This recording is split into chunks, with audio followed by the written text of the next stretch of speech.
Cinema Bhojpuri का सिर्फ खुद नहीं डिमोशन पे आया, जो भोजपुरी के सुपरस्टार बन के आए उनको भी डिमोशन में ले गया। कारण कोई एक व्यक्ति तो नहीं है। नहीं हो सकता। कोई भी फिल्म बनाता है तो यही सोचता है कि मैं सबसे अच्छी फिल्म अच्छा कर लूं, लेकिन मैं इसमें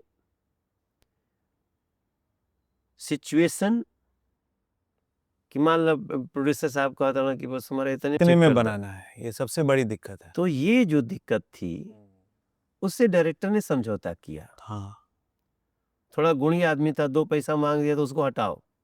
कुल मिला के ना सिचुएशन था कि भाई बजट बहुत कम बा कॉम्प्रोमाइज में सब्जेक्ट पूरा दबता चला गया हमेशा। और इससे बड़ा नुकसान हुआ। करेक्ट।